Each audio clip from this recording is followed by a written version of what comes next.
Vikings, let's win this game. Vikings fans, things just heated up in Minnesota. A draft projection shaking up the secondary. A serious debate about the future of the most sensitive position on the team. A superstar name caught in speculation that makes you uneasy. And Justin Jefferson's latest move only fueled even more talk about a possible exit from the Vikings and where he could land. Today, this is a heavy conversation, but before we dive in real quick, subscribe to the channel and drop a comment on what you think is the most urgent move this team needs to make. This is a shared space. Your voice matters here. The NFL draft is that time of year that messes with your head. We spend months projecting names, positions, fits. Then one different mock draft drops and suddenly the debate explodes. In a recent ESPN projection, the name linked to Minnesota at pick number 18 was Brandon Siss. A lot of people expected more commonly discussed prospects, but Field Yates slotted the South Carolina corner ahead of players who had almost become automatic projections to Minnesota. Sissy is not the guy who fills up the interception column. In 12 games last season, he had 5 passes defended and 1 interception. Nothing eye-popping. His pro football focus grade was solid but not elite. Over 3 college seasons, he had just 2 picks. That is part of the conversation. His strength is somewhere else. Explosion, elite speed, the ability to run with any receiver in man coverage. He is expected to light up the combine. When he keeps his eyes on the quarterback, he has the burst to close and attack the ball. He is also aggressive against the run. He graded among the best corners in the country in run defense in 2025. Now here is the key detail. Brandon Sissy is still raw. Inconsistent press technique. Route recognition that needs work. Instincts that must be sharpened. He does not turn 21 until July. He is a high ceiling projection. So here is the big question. Is that the right call at pick number 18? Daniel Jeremiah has him ranked in the 30s. Pro Football Focus has him in that range too. Dane Brugler placed him even lower. That suggests 18 might be early. I love athletic prospects, always have. But Minnesota needs immediate impact in the secondary. Brian Flores does not have the luxury of waiting 3 years. The defense carried a heavy load in 2025. There is no room to miss. On the other hand, imagine Sissy developing under Flores. Imagine the new defensive backs coach refining every detail. If it clicks, he becomes a star. If it does not, he becomes a first-round regret. That is calculated risk. This is the kind of perspective you only get from someone who follows every snap in purple and gold. It is not just about highlights. It is about context. So tell me, do you take the sky-high ceiling or the more polished player? Drop your take in the comments because this debate is real. And if the draft already gives you a headache, the next story hits an even more sensitive nerve in Minnesota. Quarterback talk can turn into a whirlwind fast. You try to stay calm, then a projection like this shows up and flips everything upside down. The latest buzz is about a potential blockbuster move with an NFC rival. The idea floating around involves Minnesota and Arizona swapping pieces. At the center of it is Kyler Murray being framed as a ready-made solution for a team that wants to win now. Slow down, though. This is not an official team announcement. It is a prediction. It is the kind that sparks arguments at the bar and in group chats. From the Vikings side, the logic is straightforward. Kevin O'Connell is entering a high-pressure season. With Rob Brzezinski serving as interim general manager through the draft, the plan could lean more aggressive. The real question is whether the franchise will truly put all its chips on J.J. McCarthy, or will it bring in someone with the credibility to take the job on day one? That is where Murray's name becomes fuel. The appeal is obvious. Murray is electric. He creates when protection breaks down. Playing indoors would benefit his style. Pair him with Justin Jefferson, Jordan Addison, and T.J. Hawkinson. You can picture the ball flying all over the field. That kind of offense keeps defensive coordinators up at night. But there is no such thing as a free lunch in the NFL, and I have seen so-called quick fixes turn into long-term problems. The tricky part is the money. Reports say Minnesota is more than $40 million over the salary cap. That complicates everything. The theory suggests Arizona could release Murray. In a trade scenario, Minnesota would have to restructure deals. It would also have to cut veterans. It would have to clear space aggressively. Cutting established names is never simple. It affects the locker room. It affects leadership. It tests fan patience. From Arizona's perspective, the pitch would be developing a young quarterback. J.J. McCarthy would be that project. They could also add a veteran to stabilize the room if needed. Kirk Cousins was even mentioned as a possibility in that mix. It is a complicated puzzle, but it fits a reset strategy with a safety net. What stands out to me is the hidden message. If McCarthy does not deliver quickly, Minnesota might pull the plug without hesitation. The league has moved on from young quarterbacks early before. It is not pretty, but it happens. And if rumors like this are circulating, it suggests the temperature around the quarterback situation is higher than it looks. That sets up the next chapter. There are respected voices saying that if a certain veteran returns, the competition could get intense. See how one idea leads to another? You start with trade talk and suddenly you are staring at a quarterback competition with real edge. Over the past few days, there has been renewed chatter about Minnesota bringing in a veteran to raise the stakes. Not just a mentor, someone with a resume strong enough to legitimately claim the starting job. And once again, one familiar name is stirring memories and emotions across Minnesota.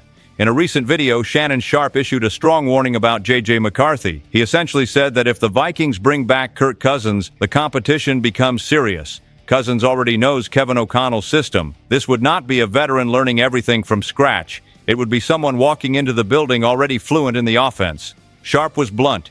He argued that Cousins would have the advantage due to familiarity. He even said that unlearning his time in Atlanta would not take long. Then he drove home the uncomfortable truth. Minnesota might need a veteran. Ultimately, McCarthy has to become something real. That is not fluff. That is pressure. And this is where the fan base splits. Some believe true competition builds toughness. If he is the future, he should beat anyone. Others ask why you would bring in someone who could realistically take the job immediately. That changes the plan. It shifts the locker room dynamic. It reshapes training camp. Sharpe also hinted that last offseason Minnesota avoided signing someone who could clearly outplay McCarthy. That may explain letting another veteran walk.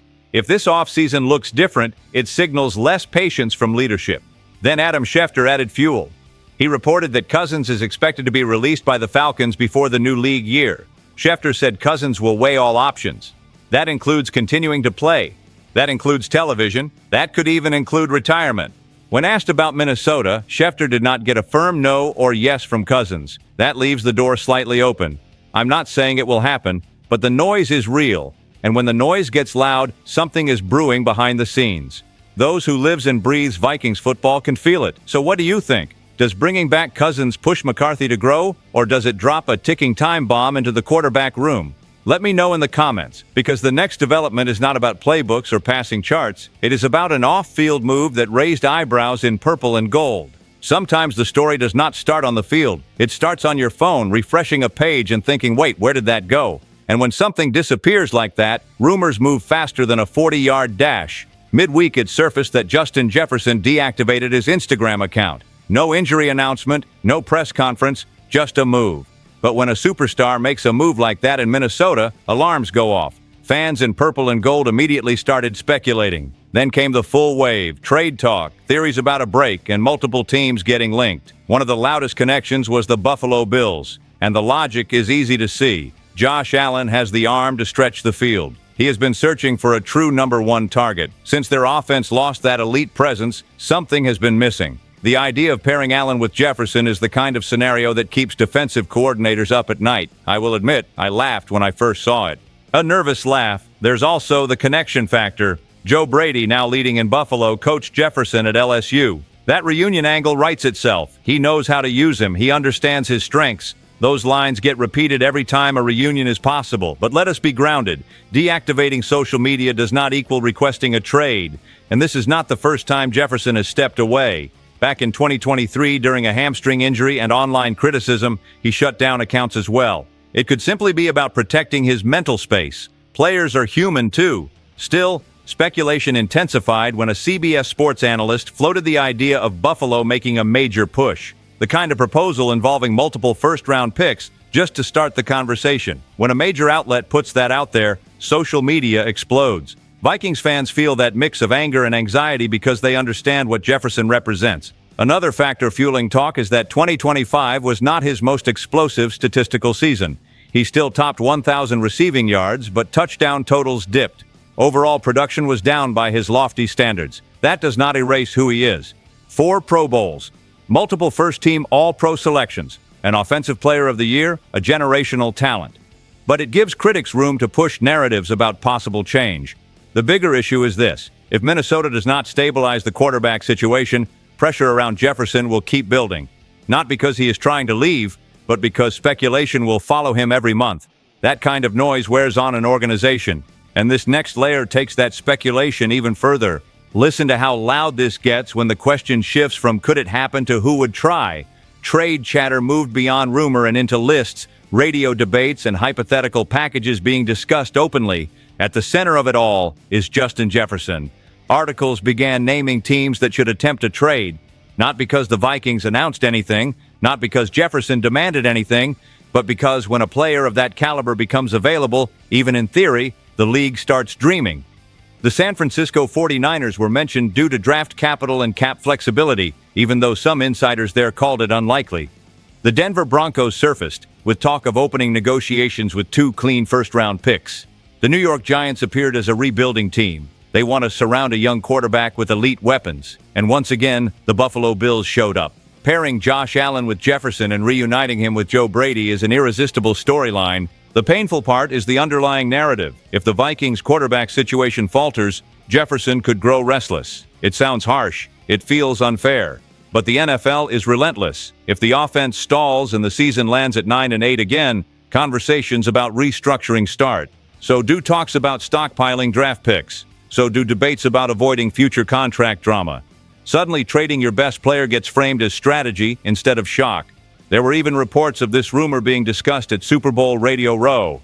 People talked like Minnesota might eventually consider a drastic move. That hits the fan base hard. This is not just about losing a player. It is about identity. Jefferson is the face of the offense. He is the reason many fans tune in even when everything else feels uncertain.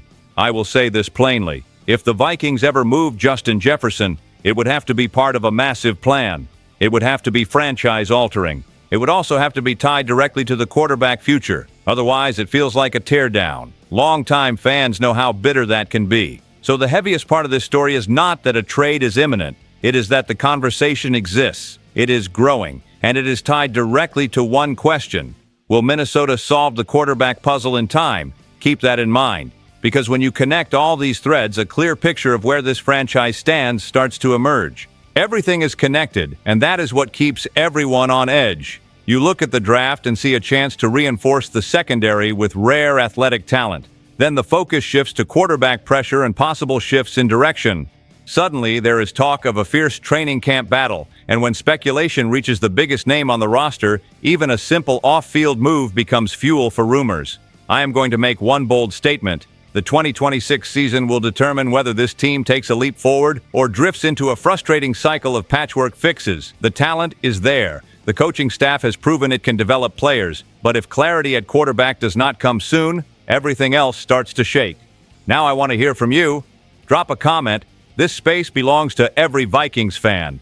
What worries you most? Making a quarterback move, trusting the draft, or dealing with all this noise surrounding Justin Jefferson? Stay tuned. SKOL Vikings, let's go!